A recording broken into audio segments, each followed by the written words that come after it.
മുഖാമുഖം കാണുവാൻ ദൈവം ഒരുക്കിയ നല്ല അവസരത്തിനായിട്ട് കർത്താവിനെ സ്തുതിക്കുന്നു. ദൈവവചനത്തിന് മുൻപാകെ നമ്മുടെ ശ്രദ്ധയെ നമുക്ക് കൊണ്ടുവരാം. മർക്കോസിൻ്റെ സുവിശേഷം 4-ാമത്തെ അധ്യായം 35 മുതൽ ഉള്ള വാക്യങ്ങൾ നമുക്ക് വായിക്കാം. അന്ന് സന്ധ്യയായപ്പോൾ നാം അക്കരയ്ക്ക് പോക എന്ന് അവൻ അവരോട് പറഞ്ഞു. അവർ പുരുഷാരത്തെ വിട്ടു.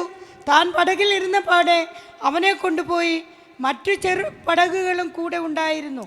അപ്പോൾ വലിയ ചുഴലിക്കാറ്റുണ്ടായി. പടകിൽ തിര തള്ളിക്കയറികൊണ്ട് അത് മുങ്ങുമാറായി. അവൻ അമരത്ത് തലയണ വെച്ച് ഉറങ്ങുകയായിരുന്നു. അവർ അവനെ ഉണർത്തി, ഗുരു, ഞങ്ങൾ നശിച്ചു പോകുന്നതിൽ നിനക്ക് വിചാരമില്ലയോ എന്ന് പറഞ്ഞു. അവൻ എഴുന്നേറ്റ് കാറ്റിനെ ശാസിച്ചു, കടലിനോട് അനങ്ങാതിരിക്കുക, അടങ്ങുക എന്ന് പറഞ്ഞു. കാറ്റമർന്നു, വലിയ ശാന്തതയുണ്ടായി.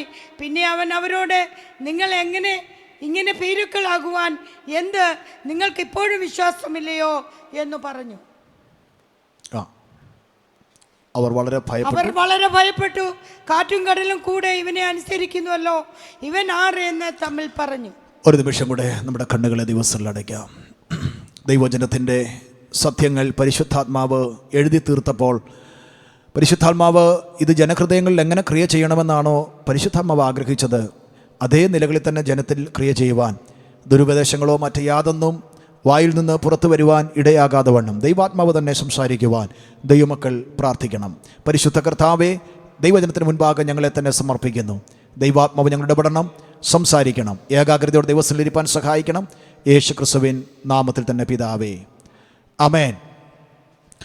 കർത്താവായ യേശു ക്രിസ്തു ചെയ്ത അത്ഭുത പ്രവർത്തികളെക്കുറിച്ച് നാം ചിന്തിച്ചുകൊണ്ട് വരികയാണ്. 36 അത്ഭുതങ്ങൾ വേദപുസ്തകത്തിൽ നമുക്ക് ലഭ്യമായത് ഉണ്ട്. അതിൽ 13 അത്ഭുതങ്ങൾ കഴിഞ്ഞ 13 ഞായറാഴ്ചകളായി നമുക്ക് ധ്യാനിപ്പാനിടയായി തീർന്നു. ഇന്ന് 14-ാമത്തെ അത്ഭുതം നമ്മൾ ധ്യാനിക്കുവാനായിട്ട് പോകുകയാണ്. കേട്ട് പോകുകയല്ല, അത് അത്ഭുതമായി തന്നെ ജീവിതത്തിൽ അത് പരിണമിക്കുവാൻ ദൈവത്തിൻ്റെ പരിശുദ്ധാത്മാവ് ഇടവരുത്തുമാറാകട്ടെ. കർത്താവായ യേശു ക്രിസ്തു ചെയ്ത അത്ഭുതങ്ങൾ 4 സുവിശേഷങ്ങളിലും രേഖപ്പെടുത്തിയിട്ടുണ്ട്. എന്നാൽ ചില അത്ഭുതങ്ങൾ മാത്രം ചില പുസ്തകങ്ങളിൽ മാത്രമേ ഉള്ളൂ. എന്നാൽ ഈ അത്ഭുതം യോഹന്നാൻ ഒഴിച്ച് ബാക്കി 3 സുവിശേഷങ്ങളിലും നമുക്ക് കാണുവാനായിട്ട് കഴിയും. മത്തായിയുടെ സുവിശേഷം 8-ാം അധ്യായം 22 മുതലുള്ള വാക്യവും, ലൂക്കോസിന്റെ സുവിശേഷം 8-ാം അധ്യായം 23 മുതലുള്ള വാക്യങ്ങളും ഈ ഭാഗം നമുക്ക് മനസ്സിലാക്കാൻ കഴിയും. അതിൽ മത്തായി പറഞ്ഞപ്പോൾ ഈ ഭാഗം വെറും 5 വാക്യങ്ങളിൽ അത് ഒതുക്കി. ലൂക്കോസ് പറഞ്ഞപ്പോൾ അത് വെറും 4 വാക്യങ്ങളിൽ ആ ഭാഗം, ആ പാരഗ്രാഫ് ഒതുക്കി. എന്നാൽ മർക്കോസ് മാത്രമാണ് അല്പം വ്യത്യസ്തമായി 7 വാക്യങ്ങൾ ആ ഭാഗത്തെക്കുറിച്ച് ഉദ്ധരിച്ചത്. അതുകൊണ്ടാണ് മത്തായിയും ലൂക്കോസും ഞാൻ അന്ന് അവിടെ തൊട്ടുകൊണ്ട് ഈ മർക്കോസിൻ്റെ ഭാഗത്ത് കേന്ദ്രീകരിച്ചുകൊണ്ട് ദൈവജനം ഓർപ്പിപ്പാൻ കർത്താവിൽ ശരണപ്പെടുന്നത്. മുഖവരകൾ ഒക്കെ പറയണം എന്ന് ആഗ്രഹമുണ്ടെങ്കിലും സമയത്തിൻ്റെ പരിമിതി വളരെ വിരളമാണ്. അതുകൊണ്ട് വേഗത്തിൽ തന്നെ ചിന്തയിലേക്ക് വരാം. നിങ്ങളെല്ലാവരും ശ്രദ്ധിക്കണം. കർത്താവായ യേശു ക്രിസ്തു ഒരു പകലത്തെ സെമിനാർ, ഒരു 1 ഡേ സെമിനാർ എന്നോ 1 ഡേ കൺവെൻഷൻ എന്നോ 1 ഡേ റിവൈവൽ മീറ്റിംഗ് എന്നോ 1 ഡേ ഗോസ്പൽ മീറ്റിംഗ് എന്നൊക്കെ പറയാം, ഒരു ദിവസത്തെ യോഗം. മർക്കോസിന്റെ സുവിശേഷം 4-ാം അധ്യായം 1-ാം അധ്യായം പഠിക്കുമ്പോൾ ഗലീല കടൽ തീരത്ത് ഈ യോഗം നടക്കുകയാണ്. അന്നത്തെ പകലത്തെ യോഗം കഴിഞ്ഞിട്ട് സന്ധ്യയായപ്പോൾ, ഇതാണ് ഇവിടെ തുടങ്ങുന്നത്. ഇന്നത്തെ യോഗം കഴിഞ്ഞ് സന്ധ്യയായപ്പോൾ, ഞാൻ പറഞ്ഞത് നിങ്ങൾക്ക് എൻ്റെ കൂടെ വരാൻ ഒന്നെങ്കിൽ ടെക്നിക്കൽ ടീം അല്ലെങ്കിൽ വായിക്കുന്നവർ എൻ്റെ കൂടെ വരാമെങ്കിൽ ഞാൻ പറയുന്ന ഭാഗങ്ങൾ പെട്ടെന്ന് നമുക്ക് മുൻപോട്ട് പോകാൻ പറ്റും. 4-ാമത്തെ അധ്യായം 1-ാമത്തെ വാക്യത്തിൽ വായിക്കുന്നുണ്ട്. മർക്കോസ് 4:1 കർത്താവായ യേശു ക്രിസ്തു ഗലീല കടൽ തീരത്ത് ഉപദേശിച്ച് തുടങ്ങി. അന്ന് ഏറ്റവും വലിയ പുരുഷാരം യേശു കർത്താവിൻ്റെ അടുക്കൽ വന്നു. അവൻ പടകിൽ കയറി കടലിൽ ഇരുന്ന് പുരുഷാരമൊക്കെ. ഈ യോഗം രാവിലെ തുടങ്ങിയതാണ്. ഇതെപ്പോൾ തീർന്നു? സന്ധ്യയായി തീർന്നു. അതുകൊണ്ടാണ് ഞാൻ 1 ഡേ കൺവെൻഷൻ എന്ന് പറഞ്ഞത്. ഈ കൺവെൻഷൻ കഴിഞ്ഞു, സന്ധ്യയായപ്പോൾ, ഇനി മക്കളെ സന്ധ്യയായപ്പോൾ അതിൻ്റെ 35-ാമത്തെ വാക്യം, അന്ന് സന്ധ്യയായപ്പോൾ നാം അക്കരയ്ക്ക് പോക എന്ന് അവനോട് പറഞ്ഞു. പറഞ്ഞതാരാണ്? യേശു ശിഷ്യന്മാരോട് പറയുകയാണ്, നമുക്ക് അക്കരയ്ക്ക് പോകുക. അക്കരയെന്ന് പറഞ്ഞാൽ ഗലീല തടാകം ഒരു ശുദ്ധജല തടാകമാണ്. ഏകദേശം 153 വിധത്തിലുള്ള, സൈസിലുള്ള, ഇനത്തിലുള്ള മത്സ്യങ്ങൾ വളരുന്നതാണ് നമ്മൾ ധ്യാനിപ്പാനിടയായി തീർന്നു. അപ്പോൾ ശുദ്ധജല തടാകമാണ് ഈ ഗലീല കടൽ. ഇപ്പോഴും ഗലീല കടലിൽ നിന്ന് വെള്ളം കൊണ്ടുപോയി ഇസ്രായേൽ മക്കൾ എന്ത് ചെയ്യുന്നുണ്ട്? ഇപ്പോഴും കുടിക്കുന്നുണ്ട്, കൃഷിക്ക് ഉപയോഗിക്കുന്നുണ്ട്. അത് ഗലീല തടാകം, ഗന്നസരത്ത് തടാകം, കിന്നരേത്ത് തടാകം എന്നൊക്കെയാണ് ഇതിനെ 3 നിലകളിൽ ഇതിനെ വേദപുസ്തക ശാസ്ത്രം അല്ല നമുക്ക് വചനത്തിൽ തന്നെ സുവിശേഷങ്ങളിൽ തന്നെ തെളിവുണ്ട്. അപ്പോൾ സന്ധ്യയായപ്പോൾ അക്കരയ്ക്ക് പോകാം എന്ന് പറഞ്ഞു. 21 കിലോമീറ്റർ നീളവും 12 കിലോമീറ്റർ വീതിയുമാണ് ഗലീല തടാകത്തിൻ്റെ, ഗന്നസരത്ത് തടാകത്തിൻ്റെ ആകെ വ്യാപ്തി. 21 കിലോമീറ്റർ ദൂരം. ഒന്നുകൂടെ പറഞ്ഞാൽ മുഖപ്പേറിൽ നിന്ന് താമ്പ്രം വരെ പോകുന്ന ദൂരം. ഇത്ര ദൂരമേ ഉള്ളൂ ഈ യാത്രയ്ക്ക്. ഇപ്പം കർത്താവ് ലക്ഷ്യം വെച്ചത് അക്കരയ്ക്ക് പോകാമെന്ന് മാത്രമേ ഉള്ളൂ. ഇത് എവിടോട്ട് പോകുന്നു എന്ന് ശിഷ്യന്മാരോട് പറഞ്ഞില്ല. കാരണം കർത്താവ് പോകുന്നത് ഗദരരുടെ ദേശത്തേക്കാണ്. അത് ഒരിക്കൽ ഞാനിവിടെ ഓർപ്പിച്ച ഭാഗമാണ്. ഓർപ്പിച്ച കാര്യം നിങ്ങളുടെ ഓർമ്മയിലുള്ളത് കൊണ്ടും ആവർത്തന വിരസത ഉളവാക്കുമെന്നുള്ള കാരണത്താലും ഞാൻ ആ ഭാഗത്തേക്ക് പോകുന്നില്ല. ഇരിപ്പ് കണ്ടാൽ എപ്പോഴാ ഭാഷ പറഞ്ഞ് ഇവിടെയാണോ വേറെ എവിടെയെങ്കിലും ആണോ ഒന്ന് ചിന്തിക്കണേ എന്ന് ചിന്തിക്കുന്നവരും ഇതിനകത്തുണ്ട്. ഇവിടെ തന്നെയാണ് പറഞ്ഞത് എന്നെനിക്ക് നല്ല ഓർമ്മയുണ്ട്. ഏതായാലും 21 കിലോമീറ്ററിൻ്റെ ഒരു ദൂരയാത്ര കർത്താവ് ചെയ്യുകയാണ്. ശിഷ്യന്മാർ ഏകദേശം എൻ്റെ അടക്കം യൂദ അടക്കം എൻ്റെ ചിന്ത 12 പേരും ഈ ബോട്ടിനകത്ത് ഉണ്ട്. വേഗത്തിൽ വരണേ. അവർ പുരുഷാരത്തെ വിട്ട്, അപ്പോൾ പകലത്തെ യോഗം കഴിഞ്ഞല്ലോ, പകലത്തെ യോഗം കഴിഞ്ഞ് പുരുഷാരത്തെ വിട്ട് യേശു പടകിൽ ഇരുന്ന പാടെ, ഈ വാക്ക് ശ്രദ്ധിച്ചോണം, യേശു ഇരുന്ന പാടെ. അപ്പോൾ കർത്താവ് എന്ത് ചെയ്യായിരുന്നു? പടകിൽ കയറിയ ഉടനെ ഇരുന്നു. ക്ഷീണം കൊണ്ടാകാം, പക്ഷെ മാത്രമല്ല ഇരുന്നേ പോകാനായിട്ട് പറ്റത്തുള്ളൂ. അവനെ കൊണ്ടുപോയി. മറ്റു ചെറിയ പടകുകളും കൂടെ. അപ്പോൾ ശ്രദ്ധിച്ചോണേ, ഈ ഗലീല തടാകത്തിൽ നിന്ന് ഗദരരുടെ ദേശത്തേക്ക് പോകുന്ന 21 കിലോമീറ്റർ ദൂരത്തിൽ യേശുവിൻ്റെ പടകും ഉണ്ട്, ചെറുപടകുകളും ഉണ്ട്. അപ്പോൾ വലിയ ഒരു ചുഴലിക്കാറ്റുണ്ടായി. നമുക്കറിയാം, അന്തരീക്ഷ മർദ്ദം ചൂടായി ആണ് കാറ്റുണ്ടാകുന്നത്. 5 മുതൽ 9 മൈൽ സ്പീഡ് വരെ ഉണ്ടാകുന്ന കാറ്റ് പ്രകൃതിക്ക് അനുകൂലമാണ്. പ്രകൃതിക്കത് ആവശ്യമാണ്.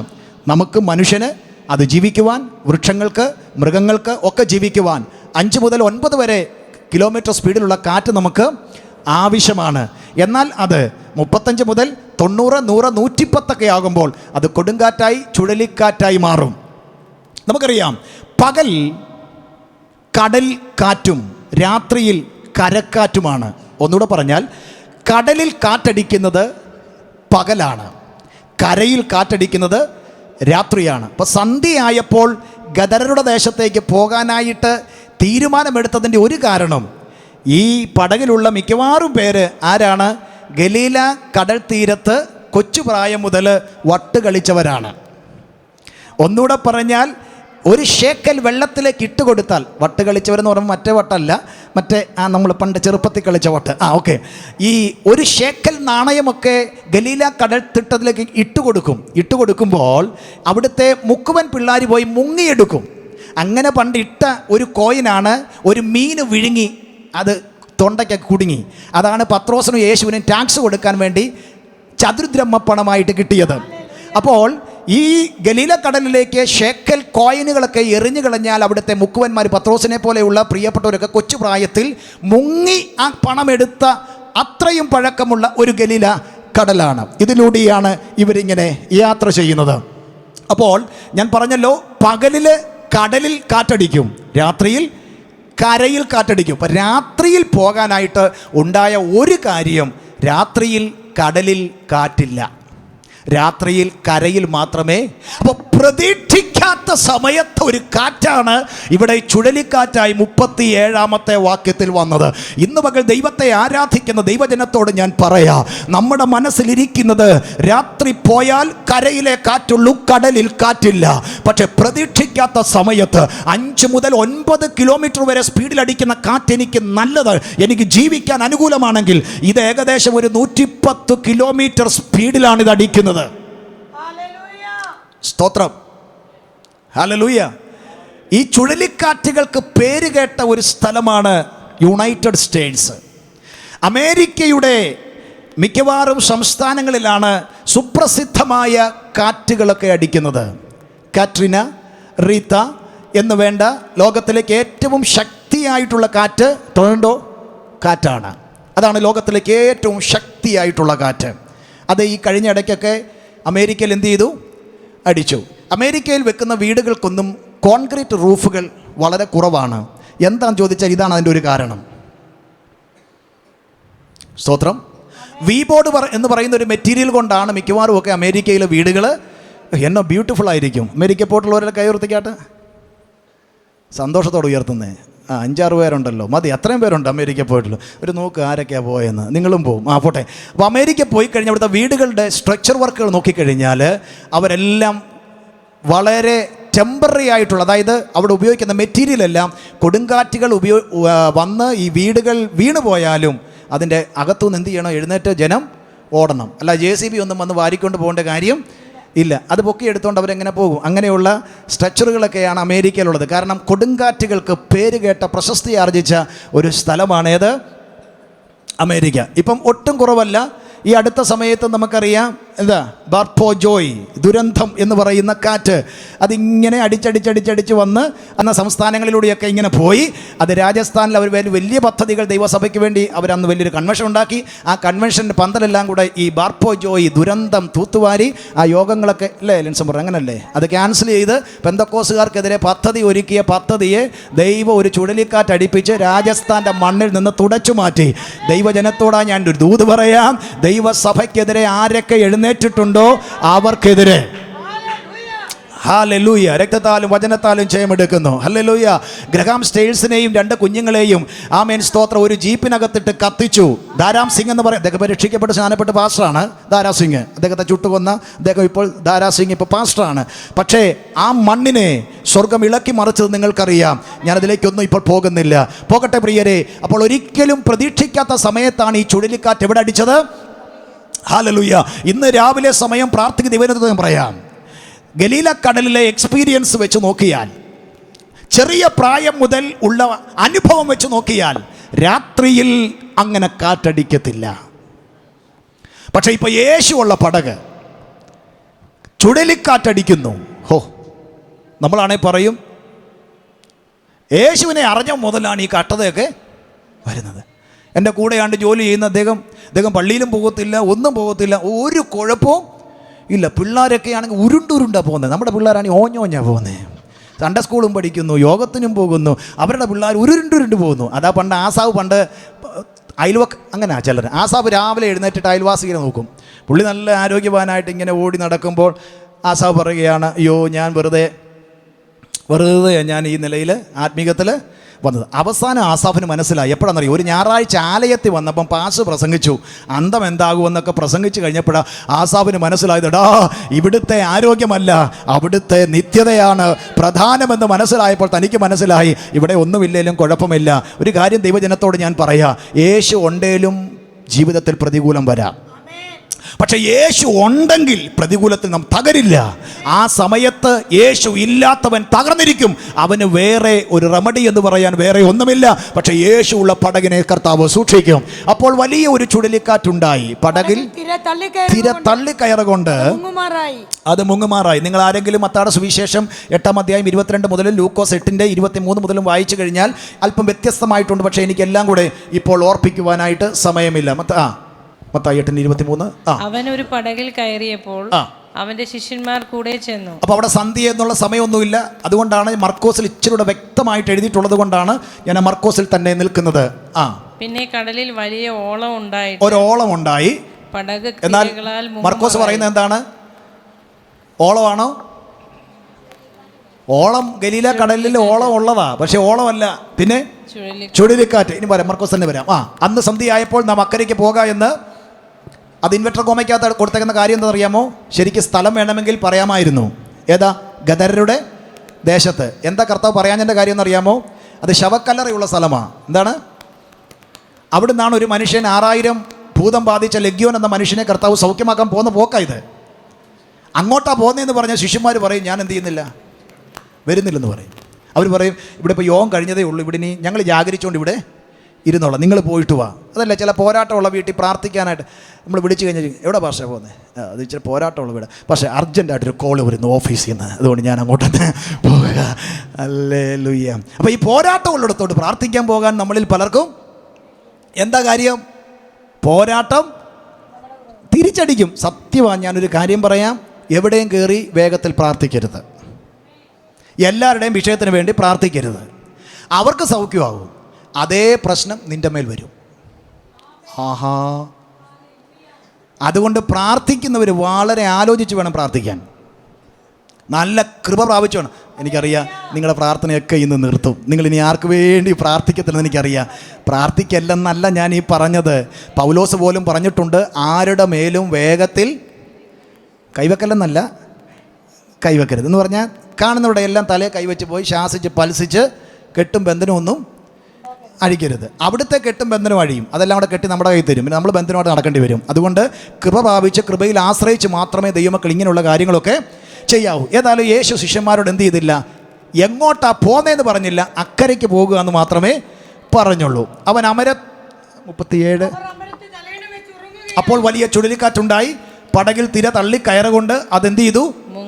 ഇപ്പൊ പടകിന്റെ അവസ്ഥ എന്താണ്? ഇത് കപ്പലല്ല, പിന്നെയോ എഞ്ചിനുള്ള ബോട്ടൊന്നുമല്ല ഇത്, പിന്നെ മാനുവലായിട്ട് തന്നെ തുഴഞ്ഞു പോകുന്നതാണ്. അപ്പോൾ ഇതിനകത്ത് എന്ത് കയറി? വെള്ളം കയറി. ഇത് മുങ്ങുമാറായി. അടുത്ത വാക്യം, അവൻ അമരത്ത് തലയണ വെച്ച് യേശു അമരത്ത് ഈ ഭാഗം വായിക്കുമ്പോൾ ചിലരൊക്കെ ചിന്തിക്കും, കർത്താവ് പടകിൽ കയറിയ ഉടനെ തലയണ വെച്ച് കിടന്നുറങ്ങി. അല്ല, അതുകൊണ്ടാണ് നേരത്തെ വായിച്ചത് പടകിൽ ഇരുന്ന പാടെ കൊണ്ടുപോയി. യേശു പടകിൽ ഇരിക്കുകയായിരുന്നു. ഇനി അമരയുടെ ഒരു പടകിൻ്റെ ഏറ്റവും ബാക്ക് സൈഡാണ് ഏത്? അമരം. ഒരു പടകിൻ്റെ ഏറ്റവും ബാക്ക് സൈഡ്. ഈ വാക്യങ്ങൾ പെട്ടെന്ന് മർക്കോസ് പറഞ്ഞു വിടുന്നെങ്കിലും പടകിലോട്ട് കയറി ഉടനെ അങ്ങ് തുഴഞ്ഞു പോകുകയല്ലായിരുന്നു. അതിന് ഡിപ്പാർച്ചർ, അതിൻ്റെ ചില പ്രിപ്പറേഷനൊക്കെ ഉണ്ട്. അപ്പം യേശുവും ശിഷ്യന്മാരോട് എങ്ങോട്ട് കയറി? പടകിലോട്ട് കയറി. ഈ പടകിനൊരു ഉടമസ്ഥനുണ്ട്. ഒരുപക്ഷെ അദ്ദേഹം കാണുമായിരിക്കും, അല്ലെങ്കിൽ കൂലി ഡ്രൈവറും കാണുമായിരിക്കും. അപ്പോൾ പത്രോസ് പറഞ്ഞു കാണും, ഞങ്ങൾ നിങ്ങളെക്കാളൊക്കെ എക്സ്പീരിയൻസ്. നമ്മളങ്ങനെയല്ല, ചിലടത്ത് പോകുമ്പം വണ്ടിയൊക്കെ ഓടിക്കാൻ നേരത്ത് പറയും, വണ്ടി ഇങ്ങോട്ട് വാസേ ഞാൻ ഓടിക്കുക. ഞാൻ 17 വയസ്സ് മുതൽ ഞാൻ വീഡിയോ ഗെയിം കാർ ഓടിച്ച് പഠിച്ചതാണ്. അതുകൊണ്ട് നല്ല എക്സ്പീരിയൻസ്, ഞാൻ ഓടിക്കാം. ലേലുയ്യ. എനിവേ, ഏതായാലും ഈ പടകിലേക്ക് കയറിയ ഉടനെ പത്രോസും കൂട്ടരും ഒക്കെ പറഞ്ഞു കാണും, ഞങ്ങൾ ഈ പടക് എന്ത് ചെയ്തോളാം? അയച്ചോളാം. അപ്പം കർത്താവിൻ്റെ ട്രഡീഷണലായിട്ടുള്ള ജോലി എന്താണെന്ന് ചോദിച്ചു കഴിഞ്ഞാൽ കാർപ്പൻ്റർ ജോലിയാണ്. യേശുവിൻ്റെ കുടുംബത്തിൻ്റെ ജോലി എന്താണ്? എന്നാൽ പത്രോസിൻ്റെയും കുടുംബത്തിൻ്റെയും അവരുടെ ട്രഡീഷണലായിട്ടുള്ള ജോലി എന്താണ്? ഈ മീനും വലയും പടകും ഒക്കെയാണ്. അപ്പോൾ ഇതിനകത്ത് കർത്താവിന് എന്തില്ല? റോള് ഇല്ല. എല്ലാവരും കൂടെ എന്ത് ചെയ്തു? പടകിൻ്റെ മുൻഭാഗം എല്ലാം കൂടെ അറിവുള്ളവരെല്ലാം കൂടെ നിരന്നങ്ങ് ഇരുന്നു. പിന്നെ ഇപ്പോൾ യേശുവിനിരിക്കാൻ ഇനിയിപ്പോൾ എവിടെയുള്ളൂ സ്ഥലം? പുറകില്ല. അതാ മോനെ കറക്റ്റ്. അമരം എന്ന് പറഞ്ഞാൽ പെട്ടെന്ന് മനസ്സിലാകത്തില്ല. ഏറ്റവും പടകിൻ്റെ പുറകിൽ. സ്തോത്രം. പിന്നെ കർത്താവ് വിചാരിച്ചു അവരെല്ലാ കാര്യങ്ങളെല്ലാം ആക്റ്റീവായിട്ട് എന്ത് ചെയ്യുന്നുണ്ട്, എനിക്കിപ്പോൾ ഈ പടകിനകത്ത് റോളൊന്നും ഇല്ല. കർത്താവ് ഇരുന്ന ഇടത്ത് തന്നെ കൃത്യമായിട്ട് അതിനകത്ത് എന്തുണ്ടായിരുന്നു? അപ്പോൾ നമ്മുടെ ചിന്തയിൽ പറഞ്ഞാൽ ഇന്ത്യൻ റെയിൽവേയുടെ first class, second class, third class, അതിൽ നമ്മൾ യാത്ര ചെയ്ത് കഴിഞ്ഞാൽ നമുക്ക് പില്ലോയും ബ്ലാങ്കറ്റും തരും. അപ്പോൾ ഇച്ചിരി മോശപ്പെട്ട പടകൊന്നും അല്ലായിരുന്നു. ക്ഷീണം വന്നാൽ കിടക്കാൻ പറ്റിയ സൗകര്യങ്ങളൊക്കെ അതിൻ്റെ ഓർത്താണ്. ചില പറയും കർത്താവ് ഉടനെ ബർത്ത് ബുക്ക് ചെയ്ത. ബർത്ത് ബുക്ക് ചെയ്തൊന്നുമല്ല, കർത്താവ് ഇരുന്ന്. കാരണം എനിക്ക് ഇതിനകത്ത് റോളൊന്നും.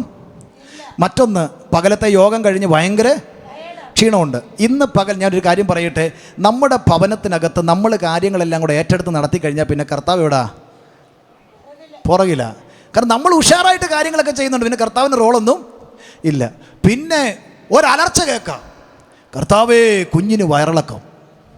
അപ്പോഴാണ് പുറകിൽ കിടക്കുന്ന കർത്താവിനെ നമ്മൾ എന്ത് ചെയ്യുന്നത്? രാത്രിയാണെങ്കിൽ കാട്ടുപോത്തിനെ എന്ത് ചെയ്യുക? സ്വപ്നം കാണുക. എന്നിട്ട് റൂമിൽ കൂടെ എഴുന്നേറ്റ് അതിലെങ്കിലും എന്ത് ചെയ്യുക? അന്നേരമാണ് പുറകിലിരിക്കുന്ന യേശുവിനെ, സ്തോത്രം, വിവേകം ഈ ഭാഗം എന്ന് പറഞ്ഞ് അവൻ അമരത്ത് തലയണ വെച്ച് അവൻ അവരെ ഉണർത്തി, ഗുരു ഞങ്ങൾ നശിച്ചു പോകുന്നതിൽ നിനക്ക് വിചാരമില്ലയോ എന്ന് പറഞ്ഞു. അപ്പം ഈ ചിന്ത ഇവർക്ക് നേരത്തെ മുൻഭാഗം എല്ലാം കൂടെ ഓക്യുപ്പൈ ചെയ്തപ്പോൾ ഇവർക്ക് ഈ ചിന്തയൊന്നും ഇല്ലായിരുന്നു. കാരണം ഇത് നശിക്കാനുള്ള യാത്ര, നശിക്കാനുള്ള സാധ്യതയും, കാരണം ഇതിനകത്ത് കടൽക്കാറ്റ് രാത്രി വരാൻ ഒരു ചാൻസും. ഞങ്ങൾ കൊച്ചു പ്രായം മുതൽ മുങ്ങിക്കുളിച്ച കടല, അതുകൊണ്ട് ഒരു കുഴപ്പവും ഇല്ല. യേശു അവിടെ ഇരുന്നോട്ടെ, ഞങ്ങൾ കാര്യങ്ങൾ. ഇന്നും നമ്മുടെ ജീവിതത്തിൽ അങ്ങനല്ലേ? പഠിക്കുന്ന കുഞ്ഞുങ്ങളെ നോക്ക്, യേശു എവിടാ? അവരുടെ വിദ്യാഭ്യാസ മേഖലയിൽ യേശു എവിടാ? അവരുടെ വിദ്യാഭ്യാസത്തെ ഒരു പടകായി ചിത്രീകരിച്ചാൽ യേശു എവിടാ? അമരത്ത. കാരണം യേശുവിൻ്റെ കാര്യം ഇല്ല. സ്കൂളിലെ ട്യൂഷനുണ്ട്, പിന്നെ ഈവനിങ് എക്സ്ട്രാ ട്യൂഷൻ. ഇപ്പം ഞാൻ പലപ്പോഴും ചിന്തിക്കാറുണ്ട്, കഴിഞ്ഞ ദിവസം ഞങ്ങളിങ്ങനെ യാത്ര ചെയ്തപ്പം കുറേ മാതാപിതാക്കൾ ഇവിടെ അടുത്തൊരു വലിയ ട്യൂഷൻ സെൻ്റർ ഉണ്ട്. അപ്പം പിള്ളേരെയും കൊണ്ട് എന്ത് ചെയ്യുക, ചില കുഞ്ഞുങ്ങളൊക്കെ യൂണിഫോം ഇട്ട് തന്നെ എന്ത് ചെയ്യുക, സങ്കടമാണ്. അപ്പോൾ ഞാൻ ചോദിക്കും, ഈ സ്കൂളിൽ എന്തോ പഠിപ്പിക്കുന്നത്? സ്കൂളിൽ രാവിലെ മുതൽ 8 മണി മുതൽ 3:30 വരെ, ചില സ്കൂളുകളിൽ, ചിലയിടത്ത് 4 മണി വരെ, ചിലയിടത്ത് 5 മണി വരെ, അത്രയേ ഉള്ളൂ. ഇത് കഴിഞ്ഞിട്ടാണ് 6 മണിക്ക് എന്ത്? അപ്പം നിങ്ങളൊന്ന് കണക്ക് കൂട്ടണം. ഇതെപ്പം വരെ പോവും? 6 മുതൽ 8, 9 വരെ. ഇതെല്ലാം കൂടെ പഠിച്ചിട്ട്, ഇത്രയും പഠിച്ചിട്ട് ആൻസർ പേപ്പറും കൊണ്ട് വരുമ്പം ആ വീട്ടിൽ യുദ്ധമാണ്. ഉണ്ടോ? എൻ്റെ കാര്യം എങ്ങനെ പാസ് അറിഞ്ഞെന്നാ. ഇത്രയും രീതി നമ്മൾ പഠിപ്പിച്ചിട്ടും അച്ഛനും അമ്മാമ്മയും തമ്മിൽ എന്താ? കാരണം അത് കഴിഞ്ഞിട്ട് പിന്നെ അപ്പൻ്റെയും അമ്മയുടെയും കൂടെ ഒരു ട്യൂഷനും കൂടെ രാത്രിയിൽ ഉണ്ട്. അതുണ്ട്. അല്ലല്ലോ, അത് അച്ഛൻ പറഞ്ഞ കാര്യങ്ങൾ ശരിയായില്ല, അത് അങ്ങനല്ലെന്ന് അമ്മാമ്മ പറഞ്ഞ കാര്യം അങ്ങനല്ലെന്ന് അച്ചായനും, രണ്ടുപേരുടെയും പ്രൊണൗൺസിയേഷനും കാര്യങ്ങളൊക്കെ വ്യത്യാസം വന്നു. ചുരുക്കി പറഞ്ഞാൽ ഈ കുഞ്ഞുങ്ങൾ കഷ്ടപ്പെടുക.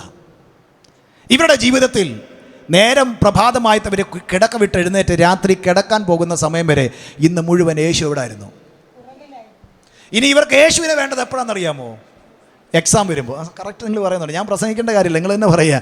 ഇനി ഇവർക്ക് യേശുവിനെ വേണ്ടത് എപ്പോഴാണെന്നറിയാമോ? തിര പടകിനകത്ത് തള്ളിക്കയറുമ്പോൾ മതി യേശുവിനെ. ഇങ്ങനെയുള്ള ക്രൈസ്തവരെയാണ് നമ്മൾ ഇന്ന് ലോകത്ത് കണ്ടുകൊണ്ടിരിക്കുന്നത്.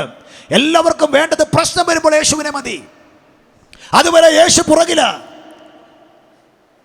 Price the Lord. ദൈവമക്കളെ, ഇതൊരു ജീവിതയാത്രയാ. നമ്മൾ വിചാരിക്കും ഇങ്ങനെ അങ്ങ് പോകാം, പക്ഷെ പ്രതീക്ഷിക്കാത്ത സാഹചര്യത്തിൽ നിന്ന് പ്രശ്നങ്ങൾ വരും. പക്ഷെ കർത്താവ് കൂടെ ഉള്ളത് കൊണ്ട് തകരില്ല, കർത്താവ് കൂടെ ഉള്ളത് കൊണ്ട് മുങ്ങില്ല.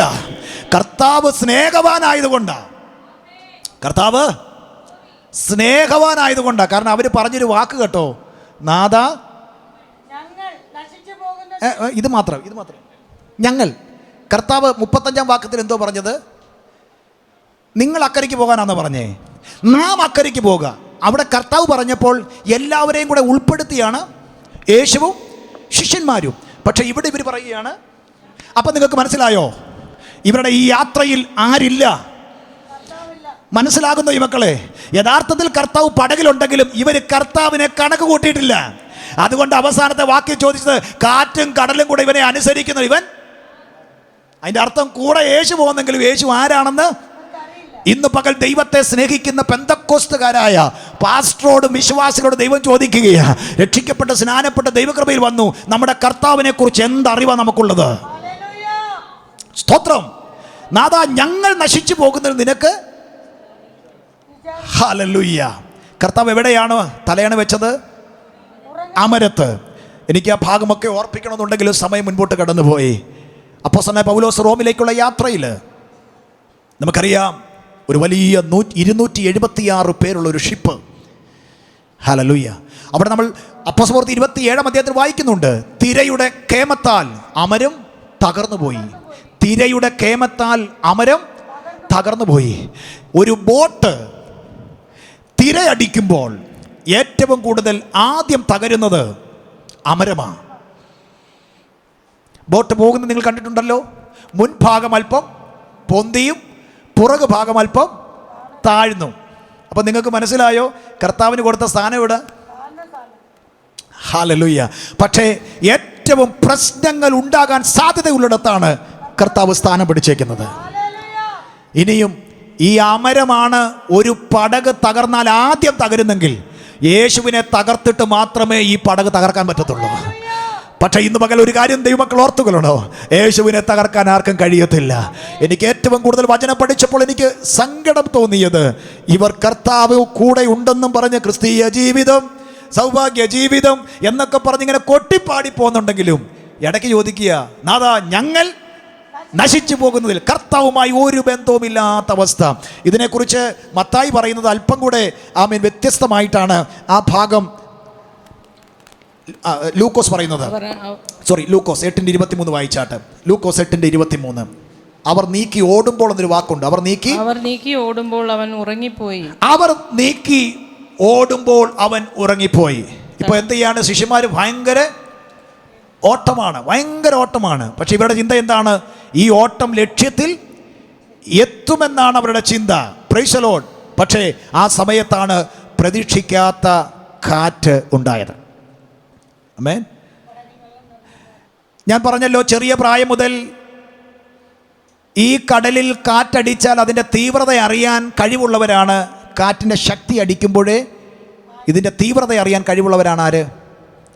ഇന്ന് നമുക്കറിയാം, അനിമോമീറ്റർ ആണ് കാറ്റ് അളക്കുവാനായിട്ട് ഇന്ന് ശാസ്ത്രലോകം കണ്ടുപിടിച്ചിരിക്കുന്നത്. ഇവിടെയൊക്കെ ഉണ്ട്, കാറ്റടിക്കുമ്പോൾ അത് എത്ര ശക്തിയായിട്ടാണ് അടിക്കുന്നുള്ളത് കണ്ടുപിടിക്കാനായിട്ട്. പക്ഷെ അന്ന് അതൊന്നും.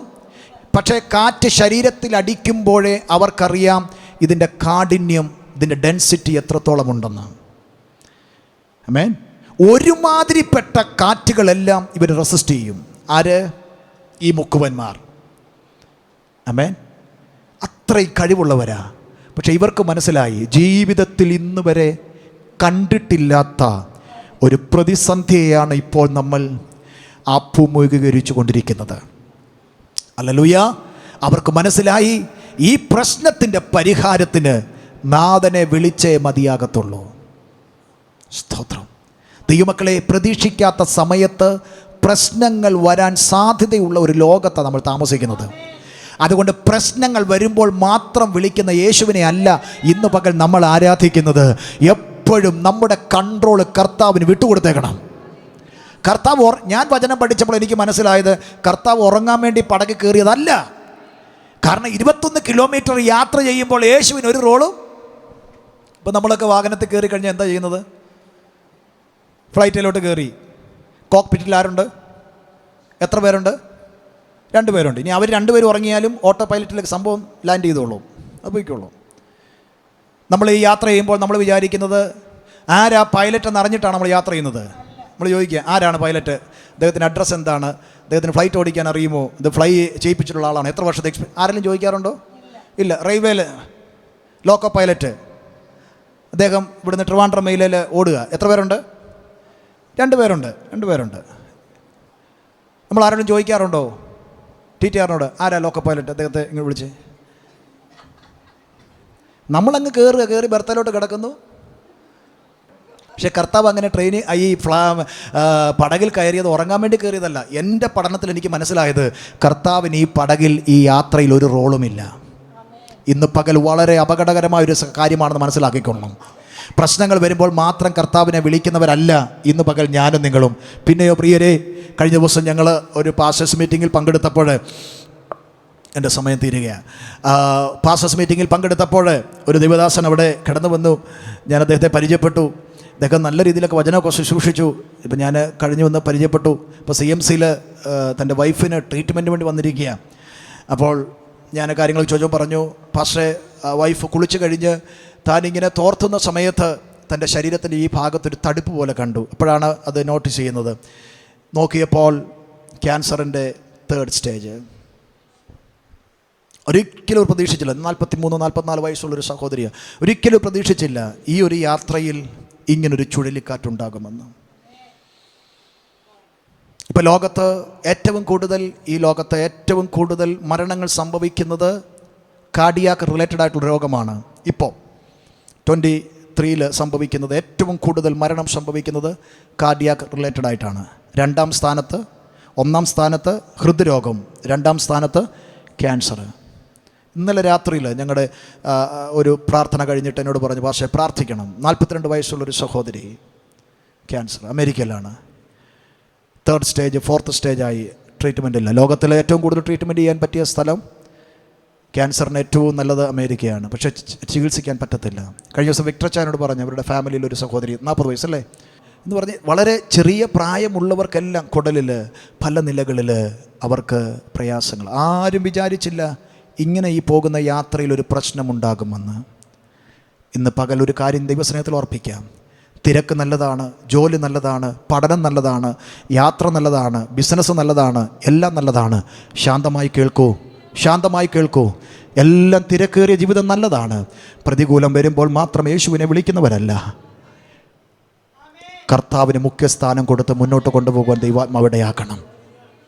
നാം വിശ്വസ്തരാണോ? പ്രശ്നം വരാം, പക്ഷേ കർത്താവ് നമ്മളെ എന്ത് ചെയ്യത്തില്ല, കൈവിടത്തില്ല. ഇവിടെ ജീവിതത്തിൽ പ്രശ്നങ്ങൾ വന്നപ്പോൾ കർത്താവ് ഇവരോട് ചോദിച്ചൊരു ചോദ്യമുണ്ട്, നിങ്ങളുടെ വിശ്വാസം എവിടെ? നിങ്ങളുടെ വിശ്വാസം എവിടെ എന്ന് പറഞ്ഞു. അപ്പോൾ ഒരു കാര്യം മനസ്സിലായല്ലോ, ഇവർക്ക് യഥാർത്ഥത്തിൽ ഇതുവരെയും കർത്താവിൻ്റെ കൂടെ അങ്ങ് പോകുന്നതേ ഉള്ളൂ, വേണ്ടതുപോലെയുള്ള വിശ്വാസം ഇവർക്ക് ഇല്ല. Price the Lord. ലൂക്കോസിൽ ചോദിക്കുന്നുണ്ട്, നിങ്ങളുടെ വിശ്വാസം എവിടെയെന്ന്. അവരോ ഭയപ്പെട്ടു. ഇവൻ ആർ? അവൻ കാറ്റിനെയും വെള്ളത്തോടും കൽപ്പിക്കുകയും. കാറ്റിനോടും. അപ്പൊ ആദ്യം കൽപ്പിച്ചത് ആരോടാ? കാറ്റിന്. പ്രശ്നമുണ്ട്, അദൃശ്യമായ ഒന്നാണ് കാറ്റ്. നമുക്ക് കണ്ണുകൊണ്ട് കാണാൻ, ശിഷ്യന്മാർക്ക് എന്തേ കാണാൻ പറ്റുന്നുള്ളൂ? കടൽ തിരകൾ മാത്രമേ, ആ വെള്ളത്തിൻ്റെ തിര മാത്രമേ കാണാൻ പറ്റുന്നുള്ളൂ. പക്ഷേ കർത്താവ് കണ്ടത് എന്താണെന്നറിയാമോ? ഞാൻ നിങ്ങളോട് ആദ്യം ഒരു കാര്യം പറഞ്ഞു, പകൽ കടൽക്കാറ്റും രാത്രി കരക്കാറ്റുമാണ്. ഇപ്പം കരയിൽ നിന്നൊരു കാറ്റാണ് എങ്ങോട്ട് വന്നിരിക്കുന്നത്. ഈ കാറ്റ് എവിടെ നിന്ന് വന്നാന്നറിയാമോ? ഗദരദേശത്തെ ദുരാത്മാവിൻ്റെ ശക്തി ഇങ്ങോട്ട് അടുപ്പിച്ചതാ. എന്തിനാണെന്നറിയാമോ? യേശുവും ശിഷ്യന്മാരും കൂടെ ഈ ദുരാത്മാവിനെ ഒതുക്കാൻ വരുന്നു എന്നുള്ളത് യേശു സ്ഥലം പറഞ്ഞില്ല എങ്കിൽ പോലും ദുരാത്മാവിന് മനസ്സിലായി യേശു വരുന്നത് ഇങ്ങോട്ടാണ്. ശിഷ്യന്മാർക്ക് മനസ്സിലായില്ല നമ്മൾ പോകുന്ന ഗദരദേശത്തേക്ക്, പക്ഷെ ദുരാത്മാവിന് മനസ്സിലായി യേശു വരുന്നത് ഇങ്ങോട്ടാണെന്ന്. പ്രതികൂലം രണ്ടു മേഖലയിൽ. ഒന്ന്, അവരുടെ ശുശ്രൂഷയ്ക്ക് എതിരെയുള്ള ചുഴലിക്കാറ്റ്. രണ്ട്, അവരുടെ ജീവന് എതിരെയുള്ള ചുഴലിക്കാറ്റ്. ഇതാണ് കർത്താവ് ശാസിച്ചത്. ഒന്ന്, ശുശ്രൂഷയ്ക്കെതിരെയുള്ള കാറ്റ്. മറ്റൊന്ന്, ജീവനെതിരെയുള്ള കാറ്റ്. ഹല്ലേലൂയ. യേശു അതിനെ ശാസിച്ചു. ഇന്ന് പകൽ ദൈവാത്മാവിൽ ദൂത് പറയട്ടെ, ശുശ്രൂഷിക്കുന്ന ദൈവദാസന്മാരെ ശുശ്രൂഷയുടെ ലക്ഷ്യത്തിലെത്തിക്കാതിരിക്കുവാൻ ദുഷ്ടനായവൻ ഒരുക്കുന്ന പദ്ധതി, അതിനെക്കുറിച്ച് അപ്പോസ്തല പ്രവൃത്തിയിൽ നമ്മൾ വായിക്കുന്നത് കാറ്റ് സമ്മതിക്കുന്നില്ലെന്നാണ് വായിക്കുന്നത്. അപ്പോസ്തല പ്രവൃത്തി 27-ാമത്തെ അധ്യായത്തിൽ നമ്മൾ വായിക്കുന്നുണ്ട്, കാറ്റ് എന്ത് ചെയ്യുന്നില്ല, അവരെ കാറ്റ് സമ്മതിക്കുന്നില്ല. 27-ന്റെ 4-ാമത്തെ വാക്യം ഒന്ന് വായിക്കാമോ വേഗത്തിൽ? അപ്പോസ്തല പ്രവൃത്തി 27-ന്റെ 4-ാം വാക്യം. അവിടെ നിന്ന് ഞങ്ങൾ നീക്കി കാറ്റ് പ്രതികൂലമാകയാൽ. കാറ്റ് പ്രതികൂലമാകയാൽ കുപ്രോസ് ദ്വീപിന്റെ മറപറ്റി ഓടി. ആമേൻ. ഒരിക്കലും ഇവർ വിചാരിച്ചില്ല ഈ പോകുന്ന യാത്രയിൽ കാറ്റ് പ്രതികൂലമാകുമെന്ന് ഇവരെന്ത് ചെയ്തില്ല, ചിന്തിച്ചില്ല. ഈ അപ്പോസ്തല പ്രവൃത്തി 27-ാം അധ്യായത്തിലെ കാറ്റ് ദൈവം വരുത്തിയ കാറ്റാ. ആര് വരുത്തിയത്? ദൈവം വരുത്തിയത്. എന്തിനാണെന്നറിയാമോ? ഈ റോമിലേക്കുള്ള കപ്പലിനെ ഉടയ്ക്കാൻ വേണ്ടി ദൈവം വരുത്തിയ കാറ്റാ. എത്ര പേർക്ക് മനസ്സിലാവുന്നുണ്ട്? പൗലോസിനെ വകവരുത്തുവാൻ വേണ്ടി 276 കുറ്റവാളികളുമായി കൊണ്ടുപോകുന്ന ഒരു പടക ഇതിനെ എന്ത് ചെയ്യുകയാണ്? സ്വർഗം കാറ്റടിപ്പിച്ച കപ്പലിനെ എന്ത് ചെയ്തു? തകർത്തു. അവസാനം കിട്ടിയത് എന്താണെന്നറിയാമോ? ഒരു പലക കഷണത്തിലാണ് അവരെവിടെ വന്നത്? മെലിത്ത ദ്വീപിൽ വന്നത്. ഇത് ഉടച്ചതാരാ? സ്വർഗമാ. പക്ഷെ ജീവനെ ഉടയ്ക്കാൻ ഒരു ശക്തിക്കും കഴിഞ്ഞില്ല. പക്ഷേ ഈ ഗലീല കടലിൽ ഇപ്പോൾ കാറ്റിൻ്റെ ആവാസ കേന്ദ്രം എവിടെ നിന്നറിയാമോ?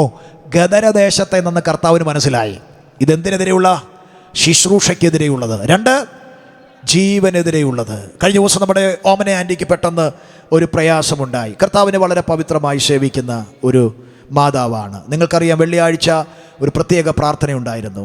ചില പറഞ്ഞു, പക്ഷേ അറിഞ്ഞില്ലല്ലോ, വെള്ളിയാഴ്ച എന്നും പ്രാർത്ഥനയുണ്ട്, അങ്ങ് വന്നാൽ മതി. ഹല്ലേലൂയ. അതിന് സ്പെഷ്യൽ പ്രെയർ എന്നൊന്നും പറയേണ്ട കാര്യമില്ല, വെള്ളിയാഴ്ച പ്രാർത്ഥനയുണ്ട്. പിന്നെ ഒരു രോഗവിവരം ഒരു വിശ്വാസിയുടെ അറിഞ്ഞു കഴിഞ്ഞാൽ അന്ന് മിക്കവാറും സ്പെഷ്യൽ പ്രാർത്ഥന തന്നെ ആയിരിക്കും. അതുകൊണ്ട് പ്രിയരെ, പങ്കെടുത്തവർക്കറിയാം, ഒരു 14 ഫാമിലീസ് ഉണ്ടായിരുന്നു. 10 പേരോളം പ്രാർത്ഥിച്ചവരെല്ലാം കരഞ്ഞാണ് പ്രാർത്ഥിച്ചത്. കേരളത്തിൽ തിരുവല്ലയിലെ ബിലിവേഴ്സ് ഹോസ്പിറ്റലിൽ അവിടുത്തെ ICU വെന്റിലേറ്ററിൽ പ്രിയാൻറ്റി ചലനമറ്റ ശരീരമായി കിടക്കുമ്പോൾ തനിക്ക് ശ്വസിക്കാൻ കഴിയാതെ തൻ്റെ ഓർമ്മ നഷ്ടപ്പെട്ട് ഡോക്ടർമാർ CMC വെല്ലൂരിലുള്ള ഗ്യാസ്ട്രോ MD ആണ് ഈ പ്രൊസീജിയറൊക്കെ ചെയ്തത്.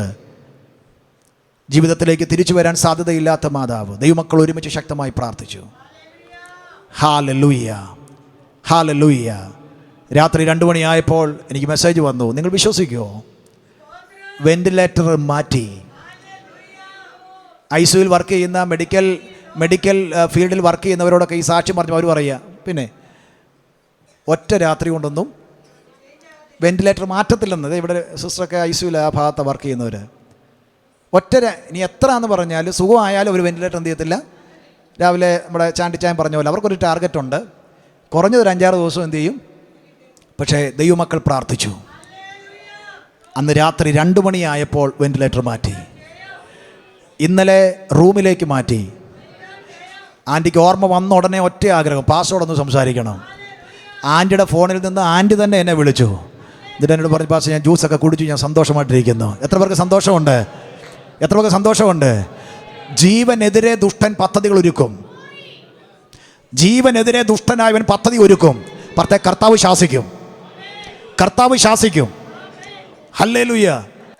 ആശുപത്രിയിൽ ഐസിയുയിൽ കിടക്കുമ്പോൾ മനസ്സിനകത്ത് ഓർമ്മ, ദൈവസഭയാ. ദൈവം കൈവിടുമോ? ദൈവം കൈവിടുമോ? ആ മാതാവിന് വേണ്ടി ഒത്തിരി പ്രാർത്ഥിക്കേണ്ടി വന്നില്ല. സ്തോത്രം. എമർജൻസി ആയിട്ട് നാട്ടിൽ പോകുവാൻ ഞാൻ ഉള്ള ക്രമീകരണങ്ങളൊക്കെ ചെയ്തുകൊണ്ടിരിക്കുക. കാരണം അങ്ങനെ ഒരു സാഹചര്യം നമുക്ക് കിട്ടുന്നത്. മക്കളെല്ലാം ഇടറിയ സൗണ്ടോടുകൂടി അവർ സംസാരിക്കുക. ഹല്ലേലൂയ. സഭയ്ക്ക് ഏറ്റവും നന്നായിട്ട് പ്രാർത്ഥിക്കുന്നൊരു മാതാവ് ജീവനെതിരെ ശത്രു പദ്ധതി ഒരുക്കും. ഒരു നിമിഷം ദിവസം എഴുന്നേൽക്കാം. എനിക്കത് പ്രസംഗിച്ച് തീർക്കാൻ പറ്റാത്ത സങ്കടം എൻ്റെ മനസ്സിലുണ്ട്. എങ്കിലും വേഗത്തിൽ നമ്മുടെ കണ്ണുകളെ അടയ്ക്കാം. ഹല്ലേലൂയ. ഈ പകൽ എത്ര പേര് പ്രാർത്ഥിക്കും? ഒന്ന് പ്രാർത്ഥിക്കേണ്ടത് ശുശ്രൂഷയ്ക്കെതിരെയുള്ള കാറ്റുകൾ. കർത്താവ് ശാസിക്കാൻ പോകുക. ദൈവദാസന്മാരെ ആത്മാവിൽ ശുശ്രൂഷിക്കാൻ അനുവദിക്കാതെ വണ്ണം കർത്താവിന് വേണ്ടി പ്രയോജനപ്പെടുന്ന സൺഡേ സ്കൂൾ ടീച്ചേഴ്സ്, വിവിധ പ്രയർ മീറ്റിംഗ് ലീഡേഴ്സ് ഇത്യാദി കർത്താവിന് വേണ്ടി പ്രയോജനപ്പെടുന്നവരെ കർത്തൃവേലയിൽ പ്രയോജനപ്പെടരുതെന്ന് പറഞ്ഞുകൊണ്ട് ഗദരദേശത്ത് നിന്ന് അടിച്ച് ഈ യാത്രയിലേക്ക് കൊണ്ടുവന്ന് നിന്നെ മുക്കിക്കളയാൻ നോക്കുന്ന പോരുകളെ ഇന്ന് പകൽ യേശു ശാസിക്കുമെന്ന് വിശ്വസിക്കാൻ എത്ര പേരുണ്ട്? 2, ജീവനെതിരെയുള്ള പോരുകളാണ്. ആരോഗ്യത്തിനെതിരെയുള്ള പോരുകളാണ്. ഇതിന്റെ ഉറവിടത്തെ കർത്താവ് ശാസിച്ചെന്ന് ഇന്ന് പകൽ ദൈവസഭ പ്രാർത്ഥിക്കാൻ തയ്യാറാണെങ്കിൽ കർത്താവ് ഇപ്പൊ ഓടി വരിക മുമ്പോട്ട്. അവിടെ നിങ്ങൾ വായിച്ചാൽ മതി. ഈ 3 ഭാഗം കഴിയുമെങ്കിൽ വായിക്കണം. എനിക്ക് ഈ 3 ഭാഗത്തുനിന്നും പല വാക്യങ്ങൾ എടുത്ത് ആമേൻ ചിന്തിക്കാൻ, ദൂത് പറയാനുണ്ടായിരുന്നു. മത്തായിയും മർക്കോസും ലൂക്കോസും നിങ്ങൾ വായിക്കണം. യേശു ഉടനെ എന്ത് ചെയ്തു? എഴുന്നേറ്റു. ആരുടെ നിലവിളിക്ക് മുൻപിൽ? ഇത്രയും നേരം കർത്താവിന് ഒരു വലിയ മഹത്വവും മാനവും ഒക്കെ കൊടുത്തില്ലെങ്കിലും ദൈവം കരുണയുള്ള ദൈവമാ. ഇന്ന് പകൽ ഞാനും നിങ്ങൾ നിൽക്കുന്നത് പ്രാർത്ഥിച്ചതിന്റെ കൂടുതൽ കൊണ്ടല്ല. ഇന്ന് പകൽ ഞാനും നിങ്ങൾ നിൽക്കുന്നത് കർത്താവിനെ സ്നേഹിച്ചതിന്റെ കൂടുതൽ കൊണ്ടല്ല, കർത്താവിന്റെ കരുണ കൊണ്ടാണ്. യേശുവിന്റെ നാമത്തിൽ ജയമെടുക്കുകയാണ്. എല്ലാവരും ഒന്ന് പ്രാർത്ഥിച്ചേ. ശിഷ്യന്മാരെ, പത്രോസേ, യാക്കോബേ, യോഹന്നാനേ, യേശു എഴുന്നേറ്റത് നിങ്ങളുടെ വിശ്വാസത്തിന്റെ കൂടുതൽ കൊണ്ടല്ല, കർത്താവിന്റെ കരുണ കൊണ്ടാണ്.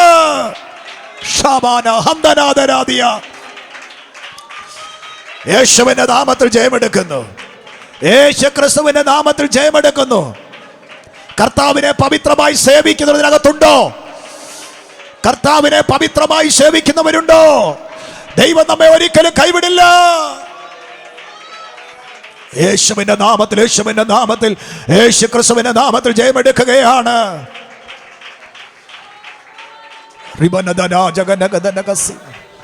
ആമേൻ. ഞാനൊരു ചോദ്യം ചോദിക്കട്ടെ. ചില മിനിറ്റുകൾക്കുള്ളിൽ പ്രാർത്ഥിച്ച് അവസാനിപ്പിക്കും. ഒരു ചോദ്യം ചോദിക്കട്ടെ. പത്രോസിന്റെ വിശ്വാസം കൊണ്ടാണോ കർത്താവ് എഴുന്നേറ്റത്? ഹല്ലേലൂയ. അവര് കർത്താവിന് മുൻസ്ഥാനം കൊടുത്തത് കൊണ്ടാണോ കർത്താവ് എഴുന്നേറ്റത്? പിന്നെയോ ഒറ്റ പ്രസംഗത്തിൽ, ശ്രദ്ധിച്ചോ, ഒറ്റ പ്രസംഗത്തിൽ 3000 പേരെ സ്നാനപ്പെടുത്തേണ്ട അഭിഷേകമുള്ളവനാ ഈ മുക്കാൻ പോകുന്നത്. ദൈവം സമ്മതിക്കത്തില്ല. നിനക്കൊരു ഭാവി ദൈവം വെച്ചിട്ടുണ്ടെങ്കിൽ ആ ഭാവിയെ തകർക്കാൻ ഒരു ശക്തിക്ക് കഴിയില്ല. കരങ്ങളടിച്ച്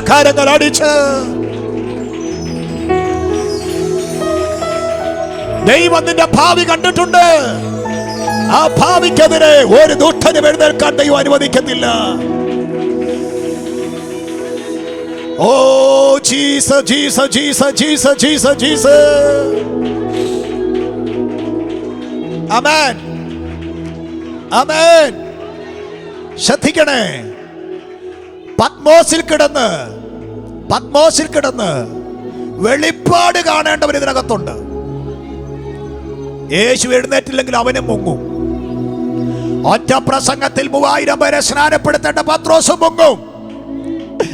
ഇന്ന് പകൽ ദൈവ പൈതലേ, ദൈവാത്മാവ് പറയുന്നു, നമ്മുടെ വിശ്വാസത്തിന്റെ കൂടുതൽ കൊണ്ടല്ല നിൽക്കുന്നത്, മുങ്ങാതിരിക്കുന്നത് ദൈവത്തിന്റെ കൃപയാ.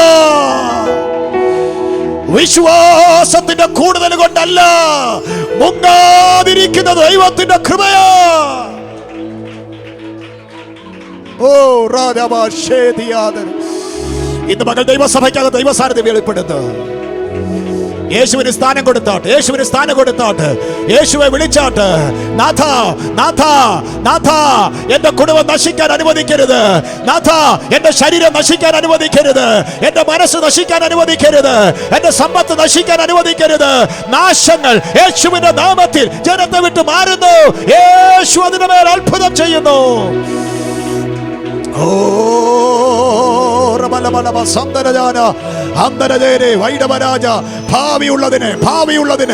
ഭാവിയുള്ളതിനെ തകർക്കാൻ ഏറ്റെടുത്തു.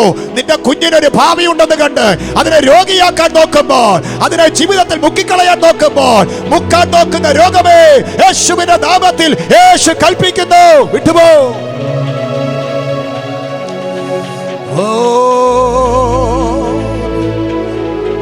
കൊടുങ്കാറ്റടിച്ചു അലയുയരൂ, വൻസാഗരത്തിനലകളിന്മേൽ വരും ജീവിതത്തിൽ പടകിലവൻ.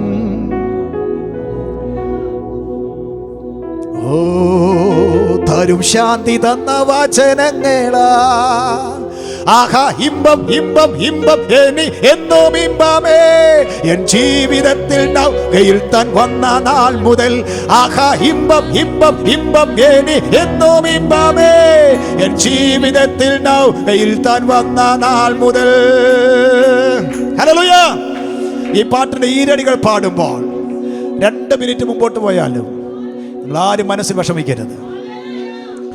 Hallelujah, hallelujah. ഇന്നലെ ആരാധന ലീഡ് ചെയ്യാൻ വേണ്ടി സാക്ഷിയുമായി സംസാരിച്ചപ്പോൾ എന്നോട് ചോദിച്ചു, 10 മിനിറ്റ് അല്ലേ, 20 മിനിറ്റ് അല്ലേ? ഞാൻ പറഞ്ഞു, സമയമില്ല, ആരാധനയ്ക്ക് സമയമില്ല. ദൈവാത്മാവ് നിയന്ത്രിക്കുന്ന പോലെ പോട്ടെ. നമ്മൾ വിടുതലിന് വേണ്ടി വന്നതാ. ഓമനാൻ്റെ പ്രൊസീജിയർ 40 മിനിറ്റിന് വേണ്ടി അവർ സെറ്റ് ചെയ്തതാ. പക്ഷെ അത് 2.5 മണിക്കൂറിലേക്ക് പോയി. അവസാനം കിട്ടിയതോ ആള് ആമേൻ ബലഹീനപ്പെട്ടു പോകുക. ആമേൻ. ഒരു കാര്യം ഞാൻ പറയാം പ്രിയരെ, ദൈവസന്നിധിയിലായിരിക്കും ദൈവമക്കളെ, 1 മിനിറ്റ് മുന്നോട്ട് പോയാൽ നിങ്ങൾ ആരും ഭാരപ്പെടരുത്. ഇന്ന് പകൽ ദൈവാത്മാവ് എന്നോട് പറയുന്നത്, ഭാവിയുള്ള ചിലത് ഇതിനകത്തുണ്ട്.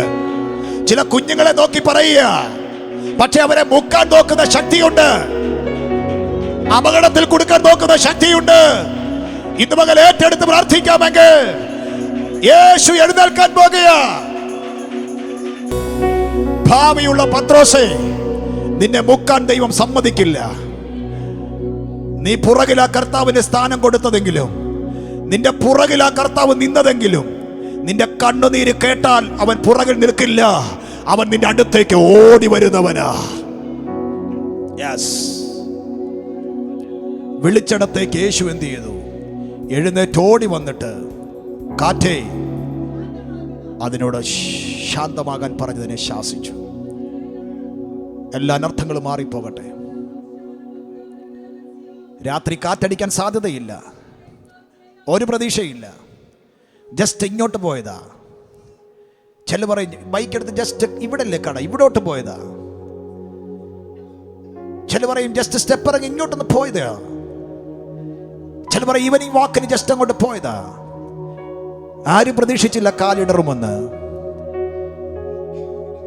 എത്രയോ പ്രതീക്ഷിക്കാത്ത പ്രതിസന്ധികളിൽ അനേകർ കുടുങ്ങിക്കിടക്കുമ്പോൾ ഇന്ന് പകൽ സഭയോട് ദൈവാത്മാവ് പറയുന്നു, കർത്താവിന് നീ കൊടുക്കേണ്ടത് പുറകല്ല, കർത്താവിന് കൊടുക്കേണ്ടത് മുൻസ്ഥാനമാ.